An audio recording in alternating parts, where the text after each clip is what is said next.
సంవత్సరాల తరబడి ఎన్ని మందులు వాడినా మీ మోకాల నొప్పులు తగ్గట్లేదా? ప్రాణ పెయిన్ క్లినిక్ లో అత్యాధునిక చికిత్స. ఏజికర్ హాస్పిటల్ అండ్ కాలేజ్‌లో ఉన్నాం మనం కోల్కతాలో. సో, ఇక్కడ ఎక్స్‌క్లూజివ్‌గా ఏమేమి ముచ్చట్లు జరుగుతున్నాయి అన్ని విషయాల్ని కూడా నేను మీకు మన సుమన్ టీవీలో ఎక్స్‌క్లూజివ్‌గా అందించడం జరుగుతుంది. సో, ఇక్కడ ఏంది అనంటే బేసిక్‌గా ఈ కాలేజ్ చూడ్డానికి చాలా పెద్దగుంది. నిన్న నేను మాట్లాడుతూ బయట నుంచి చూసినప్పుడు గాంధీ హాస్పిటల్ లాంటి ఒక కాలేజు అని చెప్పడం జరిగింది. కానీ నిజానికి చెప్పాలంటే దానికన్నా చాలా పెద్దదిది. ఎందుకంటే ఈరోజు మొత్తం లోపలంతా ఎక్స్‌ప్లోర్ చేసినప్పుడు నాకు అనిపించింది ఏంది అనంటే ఒక ఇన్ఫర్మేషన్ తీసుకుందాం అని చెప్పేసి. సో, కొందరి దగ్గర నుంచి ఇన్ఫర్మేషన్ తీసుకుంటే నాకు తెలిసింది ఏంది అనంటే దగ్గర దగ్గర 15 నుంచి 18 వరకు బ్లాక్స్ ఉన్నాయి. అన్ని డిపార్ట్మెంట్స్ ఉన్నాయి ఇందులో. కాలేజ్ అండ్ హాస్పిటల్ 2 ఉండడం వల్ల ఇక్కడికి ప్రతిరోజు 3000 మంది ఇన్ పేషెంట్, ఔట్ పేషెంట్ వస్తూ ఉంటారు, పోతుంటారు. కన్సల్టెన్సీ, అడ్మిట్లు, డిశ్చార్జ్‌లు ఇవన్నీ కూడా జరుగుతా ఉంటాయన్నమాట. సో, ఇంతమంది రెగ్యులర్‌గా తిరిగే ఒక కాలేజ్ ఇది. కాలేజ్ అండ్ హాస్పిటల్ ఇది. అండ్ ఇలాంటి ఒక హాస్పిటల్‌లో అభయ పని చేస్తుండే. అయితే దీంట్లో ఏంది అనంటే చాలా పాత బిల్డింగ్స్ ఇవన్నీ కూడా చాలా అంటే దాదాపుగా 100 సంవత్సరాలు దాటిపోయింది ఈ కాలేజ్‌కి, ఈ హాస్పిటల్‌కి. సో, 100 సంవత్సరాలకు పైగా చరిత్ర కలిగిన ఈ యొక్క హాస్పిటల్ ఏదైతే ఉందో చాలా పాత ఉంది. నా వెనకాల మీరు చూస్తే ప్రతి బిల్డింగ్ కూడా ఇందులో అడ్మిషన్ బ్లాక్స్, ప్రిన్సిపల్ బ్లాకు, కాలేజెస్‌లో కూడా nursing, MBBS, physiotherapy, lab technicians అన్ని ప్రతి ఒక్క కోర్సు, బీడీఎస్ ఇవన్నీ కూడా ఇందులో ఉన్నాయన్నమాట. వీటన్నిటితో పాటు మళ్ళీ హాస్పిటల్‌కి వచ్చేసరికి gynaec department, cardio department, gastroenterology, తర్వాత ఫిజియోథెరపీకి, బీడీఎస్‌కి అన్ని ప్రతి దానికి కూడా సెపరేట్ బ్లాక్స్ ఉన్నాయి. సో, ఈ విధంగా ప్రతిరోజు రాను పోను జనాలు తిరిగేది ఆల్మోస్ట్ ఒక 4000 వరకు జనాలు లోపలికి బయటికి రెగ్యులర్‌గా తిరుగుతూనే ఉంటారన్నమాట కంటిన్యూయస్‌గా. ఇలాంటి ఒక హాస్పిటల్ కేవలం రాత్రి కాంగానే కొంచెం జనాలు తగ్గుతారు. కాబట్టి అలాంటి ఒక సంఘటన, ఒక భయానకమైన సంఘటన ఆ రాత్రిపూట జరిగే అవకాశం ఉండే. లేకపోతే అసలు ఇంపాసిబుల్ ఇలాంటి ఒక బిజీ హాస్పిటల్ అండ్ కాలేజ్‌ల ఒక నిర్మానుషమైన ప్లేస్ అనేది ఉండడమే కష్టము. బట్ చాలా పెద్ద ఉంది కాబట్టి ఏదైతే సెమినార్ హాల్‌లో ఈ సంఘటన జరిగిందో, ఆ సెమినార్ హాల్ గూడా ఒక సైడ్ ఆఫ్ బ్లాక్‌ల ఒక కార్నర్‌కి ఉండేనంట. అల్లా అభయ అరిసినా గూడా బయటికి ఇనిపించే అవకాశం లేని ఒక ఐసోలేటెడ్ రూమ్ అది. సో, అలాంటి ఐసోలేటెడ్ రూమ్‌లో ఘటన జరిగింది. సో, అక్కడి నుంచి సౌండ్ రావడం ఇంపాసిబుల్.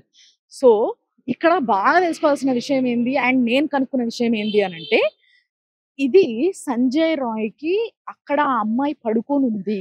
అంటే కొంచెం సేపు రెస్ట్ తీసుకుందాం అని జెప్పేసి వాళ్ళ ఫ్రెండ్స్‌తో కలిసి డిన్నర్ చేసిన తర్వాత కొంతసేపు నిద్రపోతున్న సమయంలో ఆమె పైన ఈ అఘాయిత్యం చేయడం జరిగింది.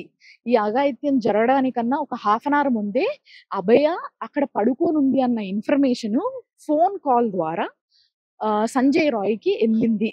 ఆ ఫోన్ కాల్ చేసింది ఎవరు అనేది ఒక పెద్ద ప్రశ్న. సీబీఐ దానిపైన గూడా విచారణ చేస్తుంది.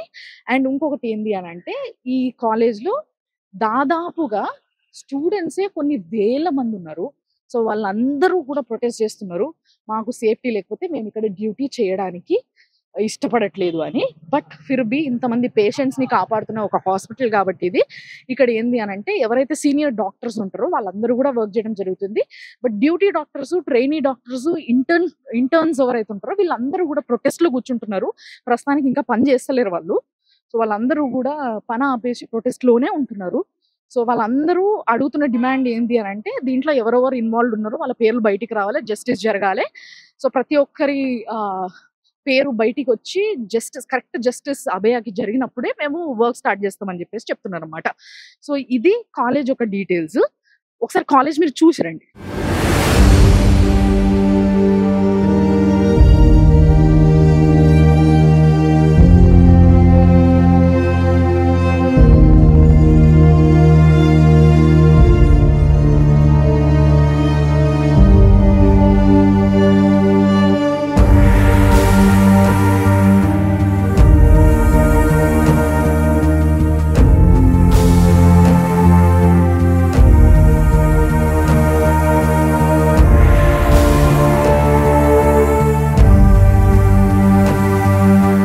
సో, ఈ ఈ ఒక రౌండ్ కొట్టి చూస్తే ఈ కాలేజ్‌లో దాదాపుగా ఒక 4-5 క్యాంటీన్స్ ఉన్నాయి. రౌండ్‌గా ఒక ఎవ్రీ హాఫ్ కిలోమీటర్‌కి ఎవ్రీ హాఫ్ కిలోమీటర్స్ లేకపోతే ఎవ్రీ 800 మీటర్స్కి ఒక క్యాంటీన్ ఉంది ఇట్లా చిన్నగా. అండ్ నా వెనకాల చాలా మంది జనాలని చూస్తున్నారు కదా, ఎక్కడెక్కడ నుంచో ఊర్ల నుంచి వచ్చి ఇక్కడ ట్రీట్మెంట్ చేయించుకోవడం జరుగుతుంది.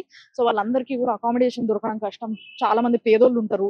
సో బయట వాళ్ళని వాళ్ళు అకామిడేట్ చేసుకోలేరు హోటల్స్లో. సో వాళ్ళందరూ కూడా ఇట్లా వెనకాల పడిగాపులు కాస్తున్నారు పేషెంట్స్ కోసము. సో ఇట్లా ఎప్పుడు నిత్యం బిజీగా జనాలు తిరుగుతూ ఏదో ఒక పని పైన అండ్ కాలేజ్ పని పైన ఎప్పుడు బిజీగా ఉంటుంది అనమాట. ఎప్పుడు కూడా కామ్ ఉండనే ఉండదు. ఈ కాలేజ్ చాలా బిజీగా వర్కింగ్ కాలేజ్ ఇది, కాలేజ్ అండ్ హాస్పిటల్.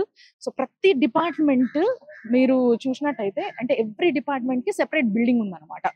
కేవలం ఇందాక నేను ఒక దగ్గర నుంచి స్టార్ట్ చేసిన దగ్గర ప్రిన్సిపల్ కి 6 అంతస్తుల బిల్డింగ్ ఉంది.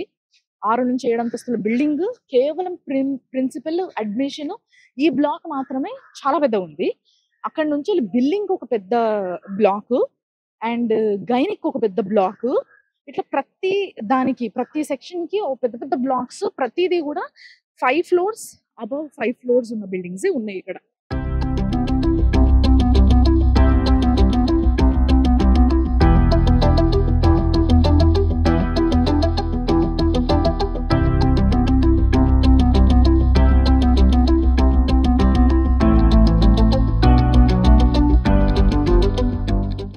నడుచుకుంటూ వస్తే ఇక్కడ మొత్తం ఈ హాస్పిటల్ అండ్ కాలేజ్ కి సంబంధించిన మ్యాప్ ఉంది.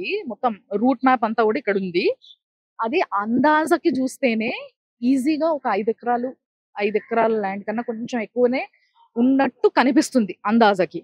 సో మెయిన్ రోడ్ నుంచి లోపలికి ఎంటర్ అవ్వంగానే ఏదైతే డాక్టర్ బిసి రాయ్ బ్లాక్ అని ఉందో అది క్యాజువల్ బ్లాక్ తో పాటు అక్కడనే ఎమర్జెన్సీ ఎంట్రన్స్ కూడా ఉందన్నమాట. సో ఆ బిల్డింగ్ లోనే అంటే ఎంట్రన్స్ లోనే ఏదైతే ఎమర్జెన్సీ బ్లాక్ చాలా బిజీ ఉంటది, అలాంటి బ్లాక్ లోనే అఘాయిత్యం జరిగింది ఒక రాత్రి వేళ ఒక సెమినార్ హాల్లో. సో ఈ మ్యాప్ ఏదైతే ఉందో ఈ మ్యాప్ లా చూసినట్టయితే వాళ్ళు నంబర్స్ కోడ్ చేసి పెట్టారు. దాదాపుగా 32 బ్లాక్స్ ఉన్నాయి. అంటే ఒక్కొక్క బిల్డింగ్ లో 2 బ్లాక్స్ ఉన్నాయి. మొత్తం మీద 15 బిల్డింగ్స్ లో 32 బ్లాక్స్ సెగ్రిగేట్ చేయడం జరిగింది. ఏ డిపార్ట్మెంట్ ఆ డిపార్ట్మెంట్.